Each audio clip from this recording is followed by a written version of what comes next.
When you forgive and let go, not only does a huge weight drop off your shoulders, but the doorway to your own self-love opens. For many of you who have been working on loving yourselves, and for those of you who are just beginning, I'm going to explore some ways to help you learn how to love yourselves.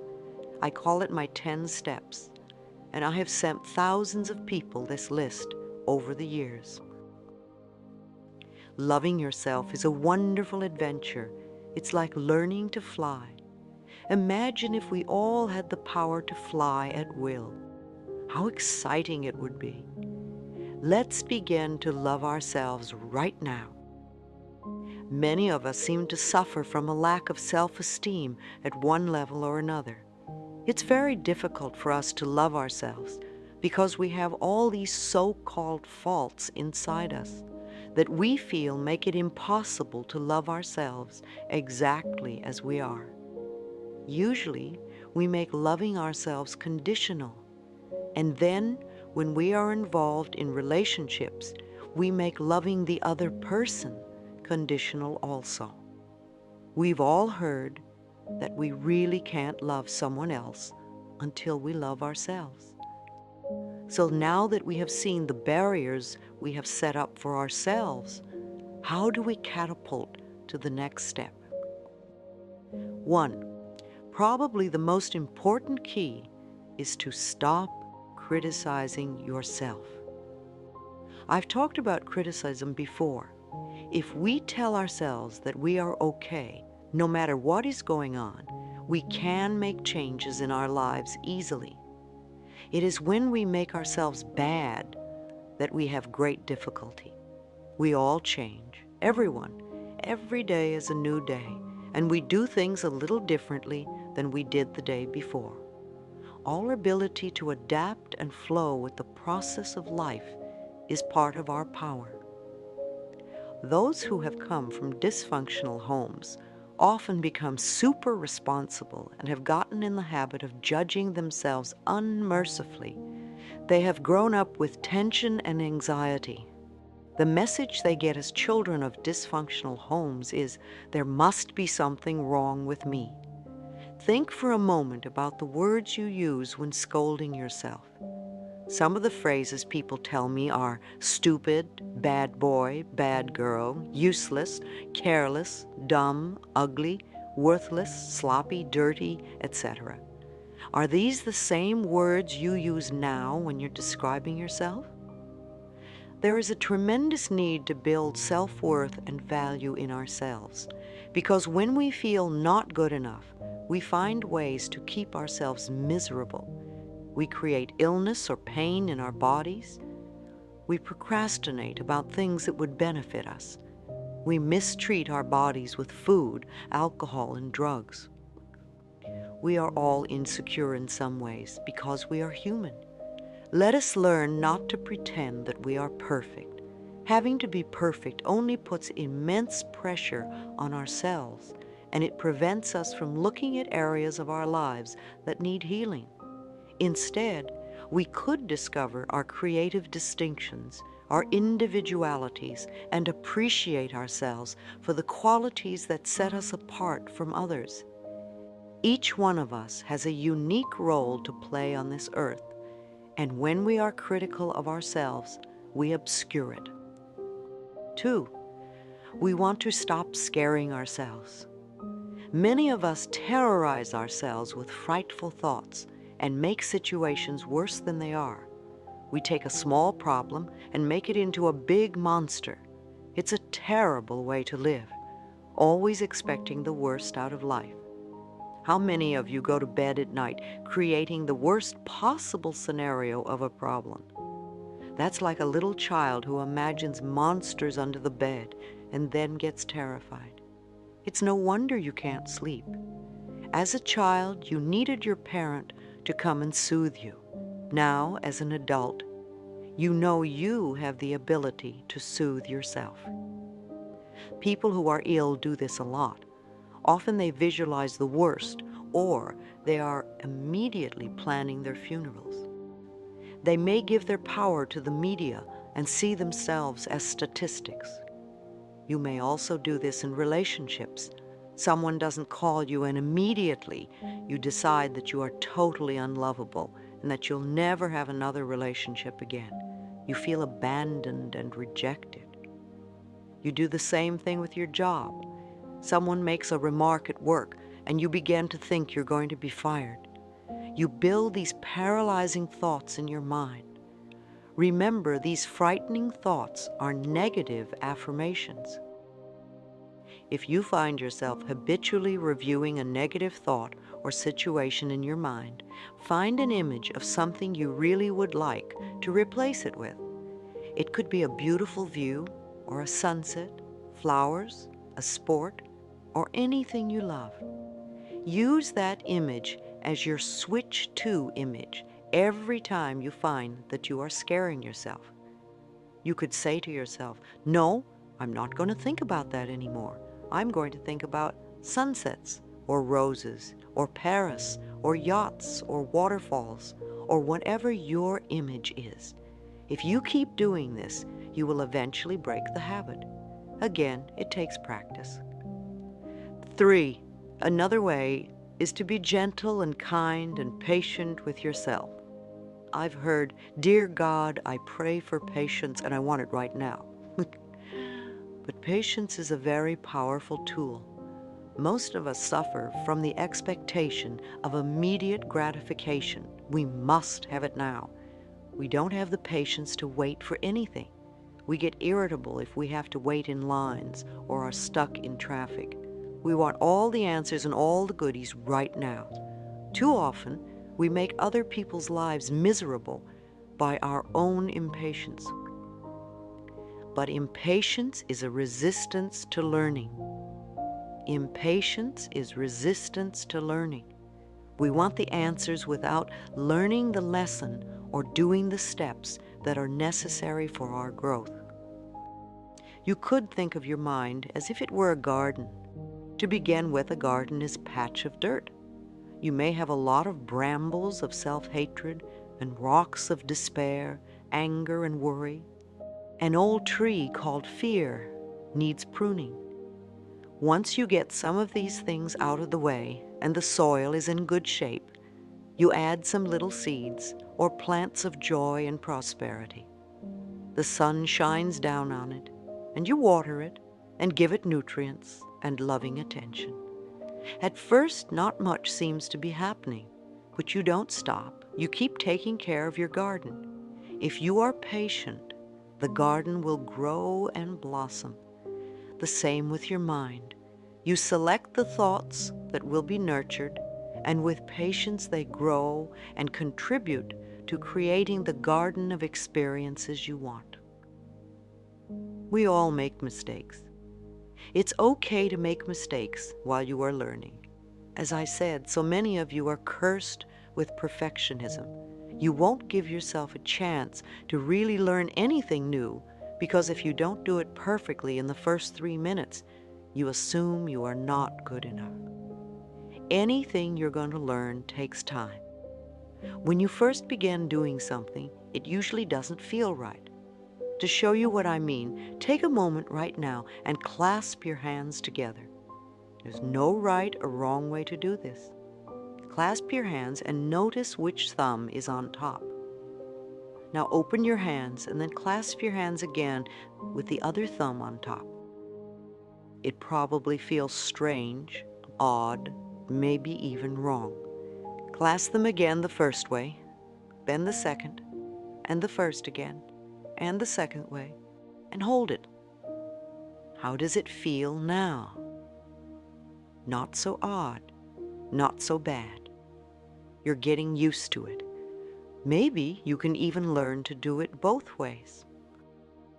It's the same thing when we are doing something a new way. It may feel different, and we immediately judge it. Yet with a little bit of practice, it can become normal and natural. We're not going to love ourselves totally in one day, but we can love ourselves a little bit more every day. Each day, we give ourselves a little bit more love, and in 2 or 3 months, we will have come so much further in loving ourselves. So mistakes are your stepping stones.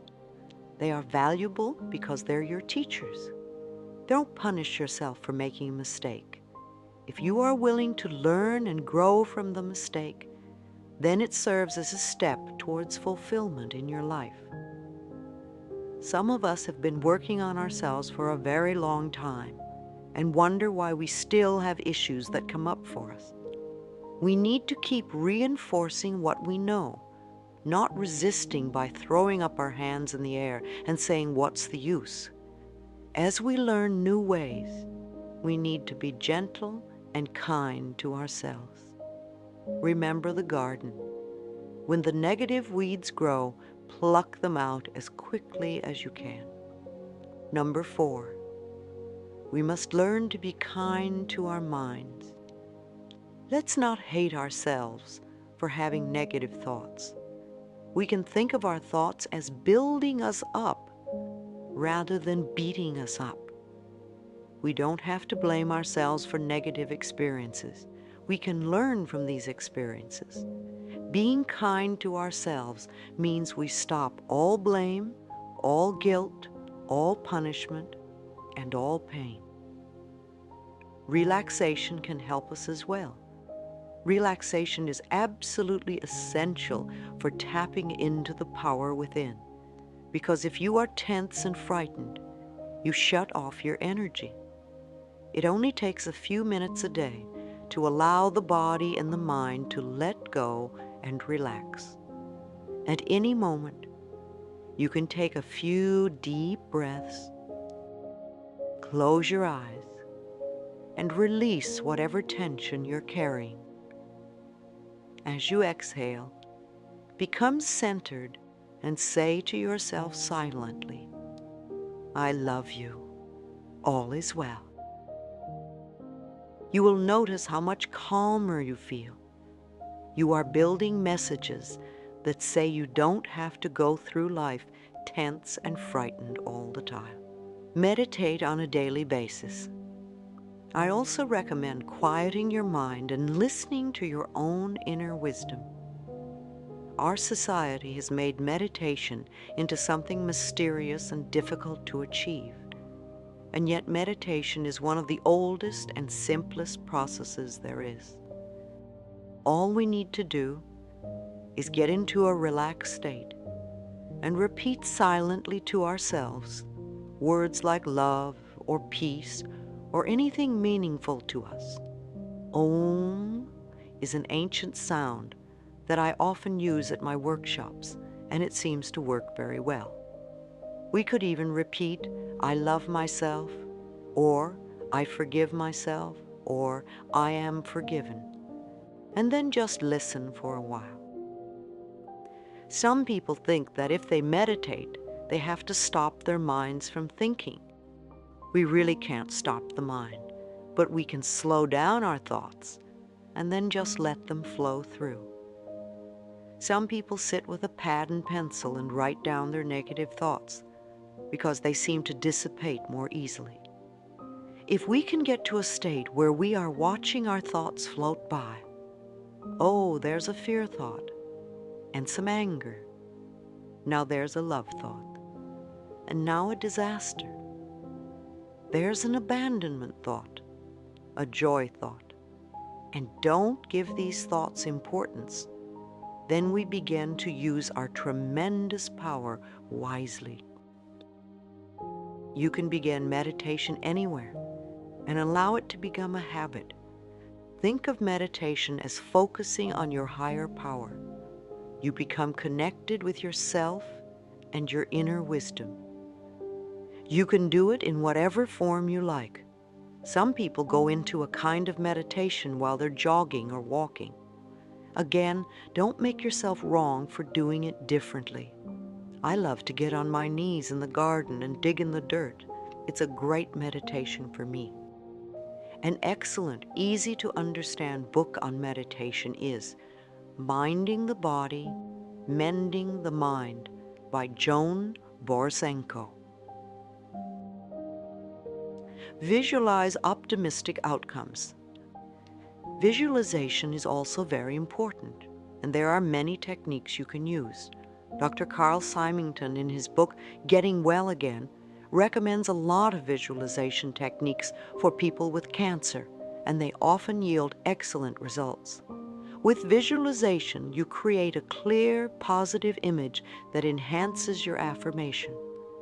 Many of you have written to me about the kinds of visualizations you do along with your affirmations. The important thing to remember about visualizations is that they must be compatible with the kind of person you are. Otherwise, your visualizations will not work. For instance, a woman with cancer pictured the good killer cells in her body attacking the cancer and killing it. At the end of the visualization, she doubted whether she had done it correctly and didn't feel that it was working for her. So I asked her, "Are you a killer person?" And she answered, "I personally don't feel good about creating a war in my body." So I suggested that she change her visualization to one that was a little more gentle. I think it's better to use images like the sun melting the sick cells, or a magician transforming them with his magic wand. When I had my cancer, I used the visualization of cool, clear water washing the diseased cells out of my body. We need to do visualizations that are not so offensive to us on the subconscious level. Those of us who have family or friends who are sick do them an injustice by continually seeing them sick. Visualize them well. Send them good vibrations. However, remember that getting well is really up to them. There are many good audio tapes with guided visualizations and meditations that you can give them to help them through this process, if they are open. If not, just send them love. Everyone can visualize. Describing your home, having a sexual fantasy, imagining what you would do to a person who hurt you, are all visualizations. It's amazing what the mind can do. Number 5.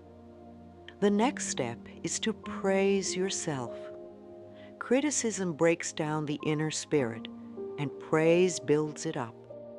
Acknowledge your power, your God self. We are all expressions of the infinite intelligence. When you berate yourself, you belittle the power that created you. Begin with the little things. Tell yourself that you are wonderful. If you do it once and then stop, it doesn't work. Keep at it, even if it's 1 minute at a time. And believe me, it does get easier. The next time you do something new or different, or something you are just learning and you're not too adept at, be there for yourself. It was a big thrill the first time I spoke at the Church of Religious Science in New York. I remember it very well. It was a Friday noon meeting. People wrote questions and put them in a basket for me, the speaker. I brought the basket to the podium and answered the questions and did a small treatment after each one. After I finished, I walked away from the podium and said to myself, "Louise, you were fantastic, considering this was the first time out. By the time you do this 6 times, you're going to be a pro." I didn't berate myself and say, "Oh, you forgot to say this or that." I didn't want to have the second time be something that would frighten me. If I beat myself up the first time, I would beat myself up the second time, and I would dread speaking in the end. And after a couple of hours, I thought of what I could change to improve. I never made myself wrong. I was very careful to praise myself and congratulate myself for being wonderful. And by the time I had conducted 6 meetings, I was a pro. I think we can apply this method in all areas of our lives. I continued speaking at the meetings for quite some time. It was wonderful training because it taught me how to think on my feet. Allow yourself to accept good, whether you think you deserve it or not. I've discussed how believing that we are not deserving is our unwillingness to accept good in our lives. It's what stops us from having what we want. How could we create anything good for ourselves if we think we don't deserve to have good? Think about the laws of deserving in your home. Did you feel good enough, smart enough, tall enough, pretty enough, whatever? And what do you have to live for? You know you are here for a reason, and it's not just to buy a new car every few years. What are you willing to do to fulfill yourself? Are you willing to do affirmations, visualizations, treatments? Are you willing to forgive? Are you willing to meditate? How much mental effort are you willing to exert to change your life and make it the life you want? Number 6, loving yourself means supporting yourself. Reach out to friends and allow them to help you. You really are being strong when you ask for help when you need it. So many of you have learned to be so self-reliant and self-sufficient. You can't ask for help because your ego won't let you. Instead of trying to do it all yourself and then getting angry at yourself because you can't make it, try asking for help next time. There are support groups in every city. There are 12-step programs for almost every problem. And in some areas, there are healing circles and church-affiliated organizations. If you can't find what you want, you can start your own group. It's not as scary as you might think. Gather together 2 or 3 friends who have the same issues that you have and set up a few guidelines to follow. Have a book to study or tapes to listen to. If you do it with love in your heart, your little group will grow. People will be attracted like a magnet. Don't worry if it starts to grow and your meeting space gets too small. The universe always provides. If you don't know what to do, write my office and we'll send you guidelines on how to conduct a little group. You really can be there for each other. I started the Hayride in Los Angeles in 1985 with 6 men with AIDS in my living room.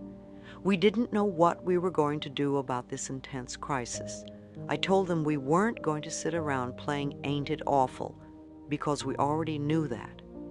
We did what we could on a positive level to support each other. We're still meeting today, and we have about 200 people coming every Wednesday night to West Hollywood Park. It's an extraordinary group for people with AIDS, and everybody is welcome. People come from all over the world to see how this group functions and because they feel supported. It's not only me, it's the group. Everyone contributes to making it effective. We meditate and do visualizations, we network and share information about alternative therapies and the latest medical methods. There are energy tables at one end of the room where people can lie down and others share healing energies by laying on hands or praying for them. We have Signs of Mind practitioners they can talk to. At the end, we sing and hug one another. We want people to go out feeling better than when they came in. And sometimes people receive a positive lift that lasts for several days. Support groups have become the new social form, and they are very effectual tools in this complex day and age. Many New Thought churches such as Unity and Religious Science have ongoing weekly support groups. Many groups are listed in New Age magazines and newspapers. Networking is so important. It sparks you and gets you going. I suggest that people who have similar ideas share time with one another on a regular basis. When people work together on a common goal, they bring their pain, confusion, anger, or whatever, and come together, not to moan, but to find a way to go beyond, to rise above, and to grow up in a way. If you are very dedicated, very self-disciplined, and very spiritual, you can do a lot of work by yourself on yourself. When you are with a group of people doing the same thing, you can make quantum leaps because you learn from one another. Every single person in the group is a teacher. So if you have issues that need working on, I would suggest, if possible, that you get into a group of some sort where you can work them through. Number 7, love your negatives. They are all part of your creation, just as we are all part of God's creation. The intelligence that created us doesn't hate us because we make mistakes or get angry at our children. This intelligence knows that we are doing the best we can and loves all of its creation as we can love ours. You and I have all made negative choices, and if we keep punishing ourselves for them, it becomes a habit pattern, and we'll find it very tiresome to let them go and to move on to more positive choices. If you keep repeating, I hate my job, I hate my house, I hate my illness, I hate this relationship, I hate this, I hate that, very little new good can come into your life. No matter what negative situation you are in, it's there for a reason. Otherwise, you wouldn't have it in your life. Dr. John Harrison, the author of Love Your Disease, says that patients are never to be condemned for having multiple operations or illnesses. Actually, patients can congratulate themselves for finding a safe way to have their needs met. We want to understand that whatever issue or problem we have, we contributed to creating it in order to handle certain situations. Once we realize this, then we can find a positive way to fulfill our needs. Sometimes people with cancer or other so-called terminal illnesses have such a hard time saying no to an authoritative figure in their life that on an unconscious level, they will create a major dis-ease to say no for them. I knew a woman who, when she realized the illness she was creating for herself was just to be able to refuse her father's demands, decided to begin to live for herself for once. She began to say no to him, and while it was difficult for her at first, as she continued to stand up for herself, she was delighted to find herself getting well. Whatever our negative patterns are, we can learn to fulfill those needs in more positive ways. That's why it's so important to ask yourself the question, what is the payoff from this experience? What am I getting that's positive? We don't like to answer that question. However, if we really look within and are honest with ourselves, we will find that answer. Perhaps your answer would be, it's the only time I get loving attention from my spouse. Once realized, you can begin to look for more positive ways to achieve this.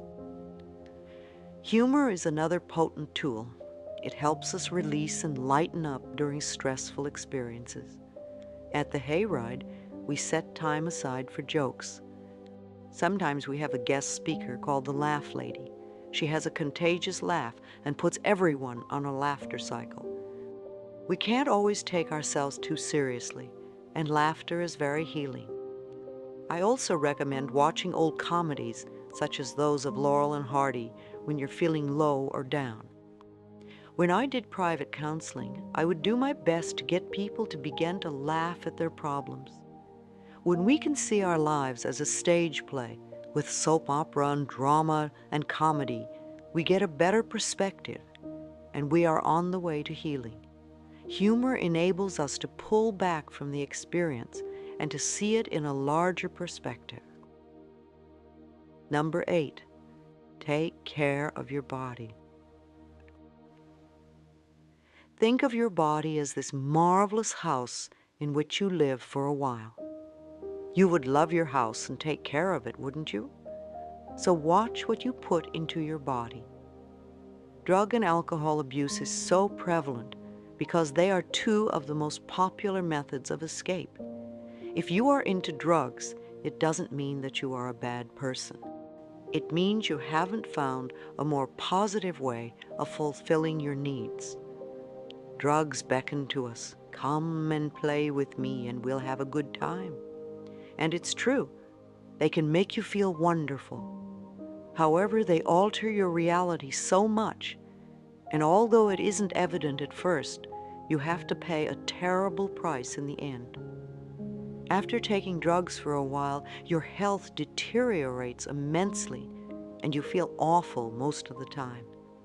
Drugs affect your immune system, which can lead to numerous physical ailments. Also, after repeated use, you develop an addiction, and you have to wonder what made you start taking drugs in the first place. Peer pressure may have compelled you to take them in the beginning, but continued and repeated use is another story. I have yet to meet anyone who really loves themselves and who is hooked on drugs. We use drugs and alcohol to escape our childhood feelings of not being good enough, and when they wear off, we feel worse than before. Then we usually have a load of guilt too. We can know that it's safe to feel our feelings and acknowledge them. The feelings pass, they don't stay. Stuffing food into our bodies is another way to hide our love. We can't live without food because it fuels our bodies and helps to create new cells. Even though we may know the basics of good nutrition, often we still use food and diets to punish ourselves and to create obesity. We've become a nation of junk food addicts. We have been on what I call the Great American Diet for decades, filling ourselves with processed foods of every sort. We've allowed the food companies and their advertising gimmicks to influence our eating habits. Doctors aren't even taught nutrition in medical schools unless they take it as an extracurricular subject. Most of what we consider conventional medicine at the moment concentrates on drugs and surgery. So if we really want to learn about nutrition, it's an issue that we must take into our own hands. It's an act of loving ourselves to become aware of what we put into our mouths and how it makes us feel. If you eat lunch and an hour later you start feeling sleepy, you might ask yourself, what did I eat? You may have consumed something that isn't good for your body at that particular time. Start noticing what gives you energy and what depletes you and brings you down. You can do this by trial and error, or you could find a good nutritionist who can answer some of your questions. Remember that what's right for one person isn't necessarily right for another. Our bodies are different. A macrobiotic diet is wonderful for many people. So is Harvey and Marilyn Diamond's Fit for Life method. They are totally different concepts, and yet they both work. Every body is different from every other body, so we can't say that only one method works. You have to find out which way works best for you. Then find exercise that you enjoy, that is fun to do. Create a positive mental attitude about your exercise. Often, you create obstacles in your bodies primarily as a result of what you absorb from other people. Again, you need to forgive yourself and stop putting anger and resentment into your body if you want to create changes. Combining affirmations with your exercise is a way to reprogram negative concepts about your body. We are in a time now where new technologies for help are multiplying, and we are learning to combine some ancient healing methods, such as Ayurvedic medicine, with sound wave technology. I have been studying how sound can stimulate our brain waves and accelerate our learning and healing. There is research that shows that we can cure illness by mentally changing our DNA structure. I think that between now and the end of the century, we are going to explore a range of possibilities that will be enormously beneficial to much of the population. Number 9, mirror work. I often emphasize the importance of mirror work in order to find out the cause of an issue that keeps us from loving ourselves. There are several ways that you can practice mirror work. I like to look in the mirror the first thing in the morning and say to myself, I love you. What can I do for you today? How can I make you happy? Listen to your inner voice and start following through with what you hear. You may not get any messages to begin with because you're so used to scolding yourself and you don't know how to respond with a kind, loving thought. If something unpleasant happens to you during the day, go to the mirror and say, "I love you anyway." Because events come and go, but the love that you have for yourself can be constant. And it is the most important quality you possess in your life. If something wonderful happens, go to the mirror and say thank you. Acknowledge yourself for creating this wonderful experience. You can forgive in the mirror too. Forgive yourself and forgive others. You can talk to other people in the mirror, especially when you're afraid to talk to them in person. You can clean up old issues with people, parents, bosses, doctors, children, lovers. You can say all sorts of things that you would be afraid to say otherwise. And remember to end by asking them for their love and approval, because that is what you really want. People who have problems loving themselves are almost always people who are not willing to forgive, because not forgiving shuts the door to the heart. When we forgive and let go, not only does a huge weight drop off our shoulders, but the doorway to our own self-love opens up. People will say, "Oh, such a load is dropped off." Well, of course it has, because we've been carrying this burden forever. Dr. John Harrison states that forgiveness of both the self and the parents, coupled with the release of past hurts, cures more illness than any antibiotic ever could. It takes a lot to make children stop loving their parents, but when they do, it takes even more for them to forgive them. When we won't forgive, when we won't let go, we're binding ourselves to the past. And when we are stuck in the past, we cannot live in present time. And if we are not living in the present, how can we create our glorious future? Old garbage from the past just creates more garbage for the future. Affirmations performed in front of a mirror are advantageous because you learn the truth of your existence. When you do an affirmation and you immediately hear a negative response such as "Who are you kidding?" or "It can't be true," or "You don't deserve that," then you have received a gift to use. You cannot make the changes you want until you are willing to see what is holding you back. The negative response you have just discovered is like a gift in that it becomes the key to freedom.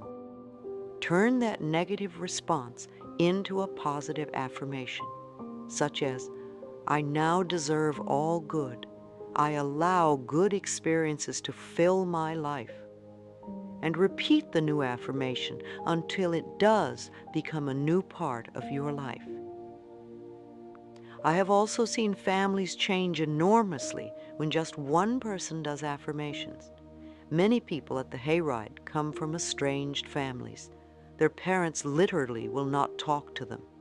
And I've had them repeat the affirmation, "I have wonderful, loving, warm, open communication with every member of my family, including my mother or including my father." Every time that person or the family comes to mind, I suggest that they go to the mirror and say the affirmation over and over again. It's often amazing to see the parents actually show up at the meeting 3 or 6 or 9 months later. Number 10, love yourself now. Don't wait until you get it right. Dissatisfaction with yourself is a habit pattern. If you can be satisfied with yourself now, if you can love and approve of yourself now, then when good comes into your life, you will be able to enjoy it. Once you learn to love yourself, you can begin to love and accept other people. We can't change other people, so leave them alone. We spend a lot of energy trying to make others different. If we used half that energy on ourselves, we could make ourselves different. And when we are different, others respond differently to us. You can't learn life for another person. everyone has to learn his or her particular lessons. All you can do is learn for yourself, and loving yourself is the first step. So you are not brought down by other people's destructive behaviors. If you are in a situation where you are with a really negative person who doesn't want to change, you need to love yourself enough to move away from that. One woman told me that her husband was very negative and that she didn't want him to be a bad influence on her two little children. I suggested that she start affirming that her husband was a wonderful, supportive man who really is working on himself and is bringing out his best qualities. I told her to affirm what she would like to have happen, and every time he was negative, simply run the affirmation through her mind. However, if the relationship continued to be negative, no matter what affirmation she was saying, then that might be the answer. The relationship simply wouldn't work anymore. Because of the increasing divorce rate in our country, I think a question that many women need to ask themselves before they have children is, am I willing to support these children totally on my own? Being a single parent has become more and more the norm, and it's almost always the woman who acquires the added responsibility of raising children by herself. There was a time when marriages lasted a lifetime, but times have changed, so it's definitely a situation to be considered. Far too often we stay in abusive relationships and allow ourselves to be put down. What we are saying to ourselves is, I'm not worth loving, so I will stay here and accept this behavior because I must deserve it, and I'm sure nobody else would want me. I know that I sound simplistic and repeat the same expressions over and over again, but I truly do believe that the quickest way to change any problem is to love who we are. It's amazing how the loving vibrations we send out will attract to us people who are loving. Unconditional love is the goal I think we have come here to attain. It begins with self-acceptance and self-love. You are not here to please other people or to live your lives their way. You can only live it your own way and walk your own pathway. You have come to fulfill yourself and to express love on the deepest level. You are here to learn and grow and to absorb and project compassion and understanding. When you leave the planet, you don't take your relationship or your automobile or your bank account or your job with you. The only thing you take is your capacity to love.